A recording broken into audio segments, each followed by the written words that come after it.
Hello and welcome, my reading family. Welcome to another story time brought to you by ABC Read and ABC Learn, in which we are here to help you develop and nurture that love of reading in every child as well as every adult.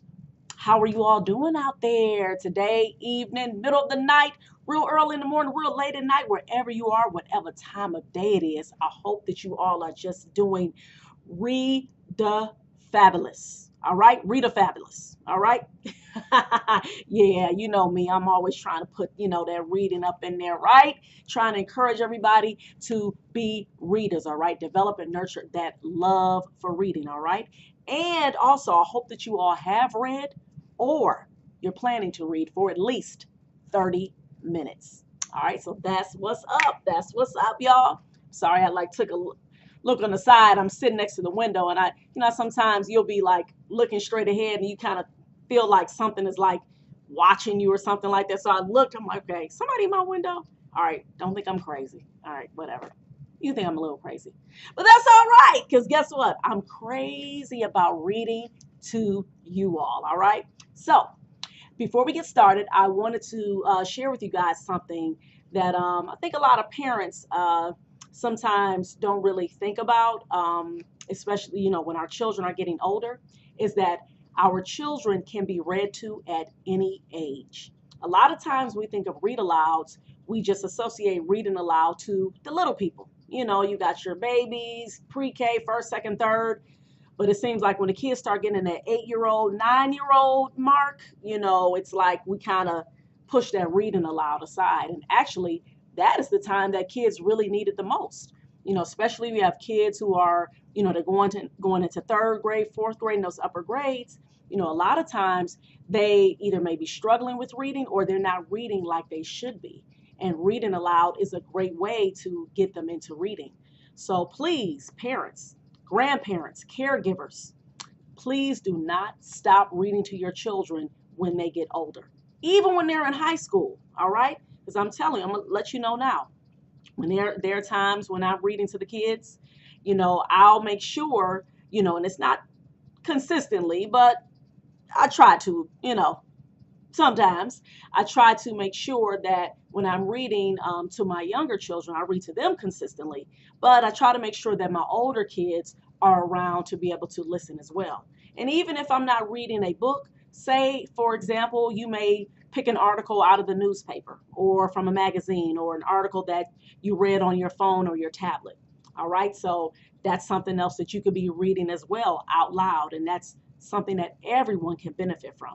And reading aloud also helps you to develop empathy, all right, which is in relation, I believe, to this book that I have been reading to you guys, all right, this Fish in a Tree book, where the girl, Allie Nickerson, again, she's struggling with reading.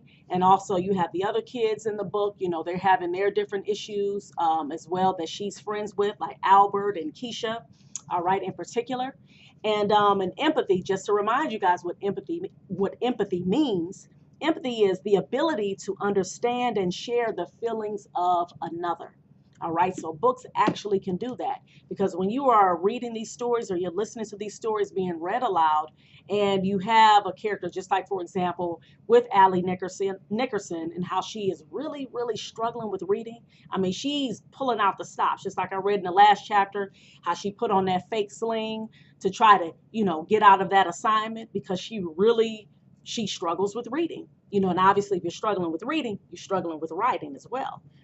But for those of you, who know somebody who's like that, and you see how, she has the relationship with Keisha, she has the relationship with Mr. Daniels and everything, and it's getting you to see like, okay, you know what?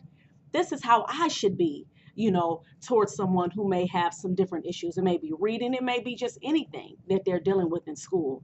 And so I believe with these books, when they're being read aloud, it can help you to develop that empathy, so you'll know how to deal with other people who may have some different issues that you do not have, but you can feel and you can understand what they're going through, which will help you to hopefully help them out. All right. So, bam, that's it. Just want to share that with you guys. And I'm so excited to be able to read this chapter 19. In this book right here, Fish in a Tree, Linda Mullally Hunt. Hey, y'all, get this book. Quit playing and get this book. I'm telling you, oh my goodness. Awesome.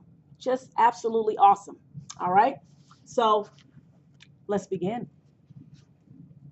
Not so sweet secret. Just as I thought. My mother smiles when she sees Albert, Keisha, and me walk into Peterson's. She seats us in a booth right in the middle of the restaurant and takes our order. Keisha sits next to me and Albert fills a good part of the seat across from us. So, Keisha begins, thanks for inviting us for ice cream. You're welcome. Must be cool to come here every day, she says. Is the ice cream free? Albert asks. My mom doesn't let me have ice cream more than once a week. And it isn't free, but we get it for half off, I think, I tell them. Albert fidgets a bit. So do either of you ever miss Mrs. Hall? Our old teacher, Mrs. Hall, I say. She was okay, but I like Mr. Daniels way more. He's nice. He is, Keisha says. Goofy, but in a good way. Yeah, I say. I do not think he is a trusting person, Albert says. Mr. Daniels? I ask. Albert rubs his palms on the top of his jeans. He inquired about my bruises. I think he hypothesized that they came from my parents. Then I had to speak to the school psychologist. He shifts in his seat. My parents rescue insects and arachnids from our home, taking them outside rather than killing them. It's illogical for my parents to save spiders and hit their own son. I look over at Keisha, hoping she knows what to say. She doesn't. I take a deep breath. Well, Albert, even I've wondered where all those bruises come from. His voice is quiet, like a boy, not a robot version of one. There's a group of boys. I meet them many days after school. You meet them? Keisha asks. Well, no, he says. They meet me.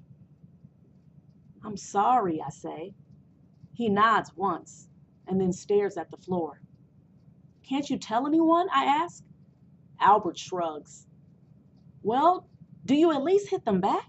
Keisha asks. I don't believe in violence.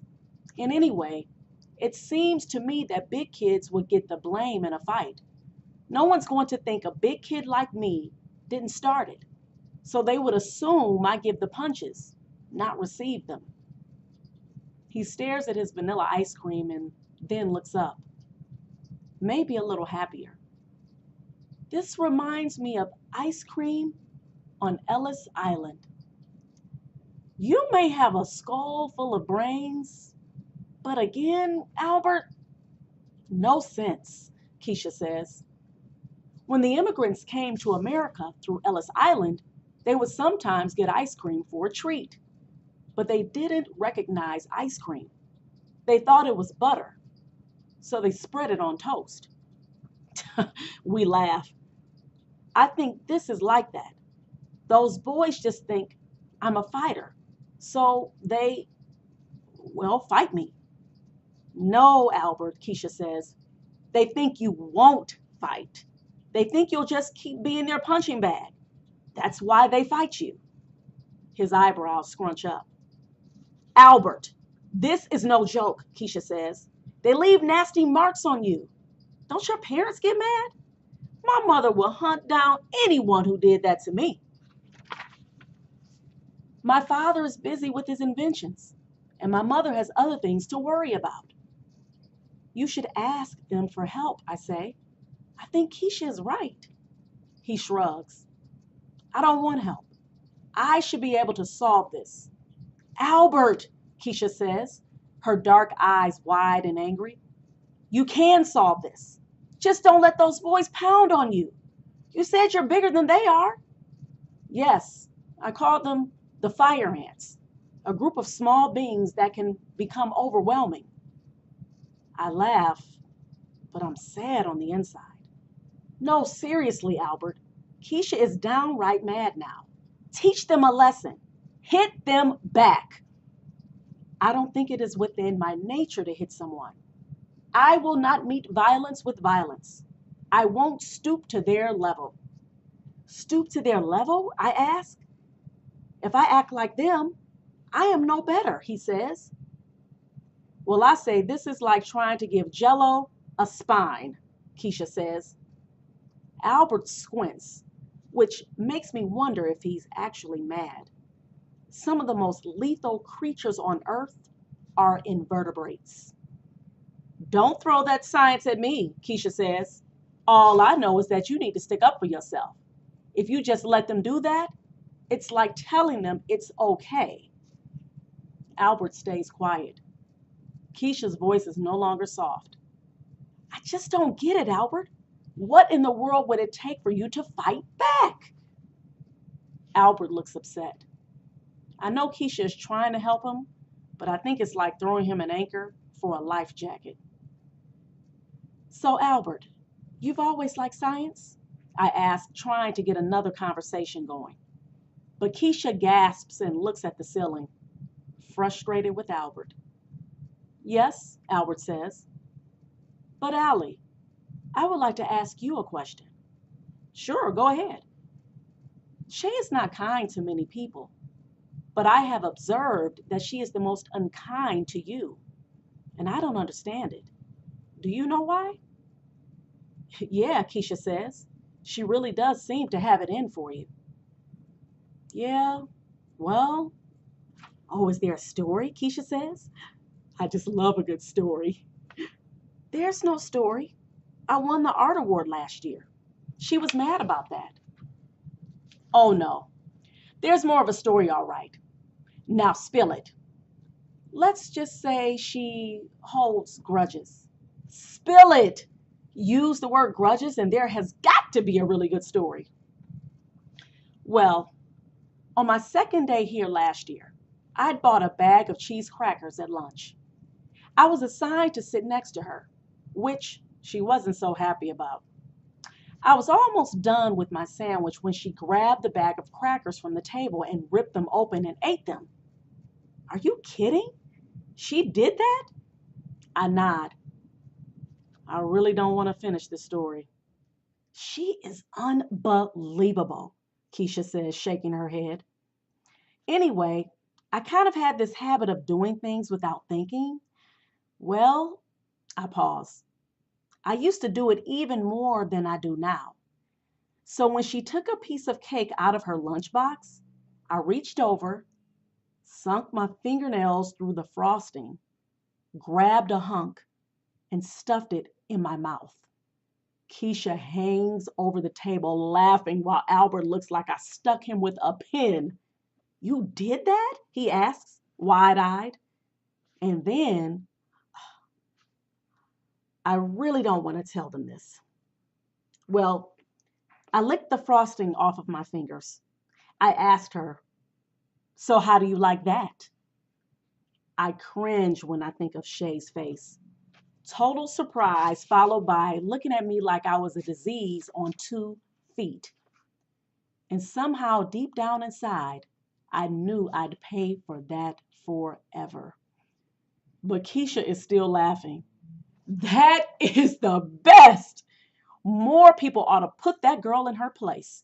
She walks all over everybody. I kind of think out loud. She thought I was a freak. She deserved it. Just taking your food like that. Are you kidding? Well, the thing was, I say, and then I stop because I can't quite push out the rest. I was mad that she'd eaten my crackers. But when lunch was over, I reached into my jacket pocket and found mine. Keisha laughs loud and long while Albert raises his eyebrows. Wait, Albert says, she didn't actually eat yours? I shake my head. So she thinks you grabbed a hunk of her cake for no reason? For no reason, Keisha asks. Yeah, kind of, yeah. Keisha's laughter gets even louder just as my mother is looking across the restaurant, giving me the look. Keisha leans against me and says, okay, I admit it. That is the best story I've heard in my whole long life. Allie Nickerson, if I didn't love you already for that flower thing you pulled, I think I may love you for that. Oh my goodness, you guys. You see what I'm talking about? Do you see what I'm talking about with this book, right? I was getting so pumped. I'm thinking it was more to the chapter. I'm like, oh, it's the end of the chapter. Woo! Oh my goodness. I'm really feeling this book, y'all. I hope you guys are feeling it, excited about it just like I am. And you see how awesome reading can be, all right? And again, I'm just full disclosure, I'm gonna tell you guys. I really wanted to be an actress when I was a kid. All right. So I was in plays and all of that stuff. And, I just really loved acting. And I didn't, go to the whole, I didn't go to Broadway. I didn't go to Hollywood or anything like that, but it's just so funny. I've always still just loved being animated and acting. And so now I get a chance to actually make books come to life and be engaged in the reading and getting you guys involved in reading. All right. So, and I'm saying that to say, even if you are a person who you're not into acting or, that wasn't your thing or whatever, you still can make books come to life. Just get involved in the book.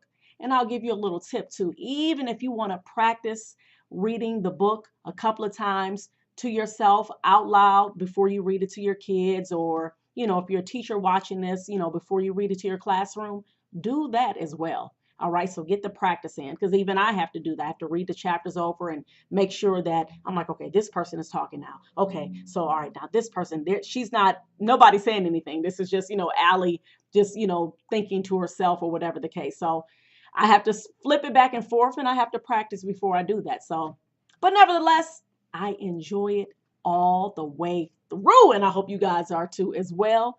So, yeah, like that.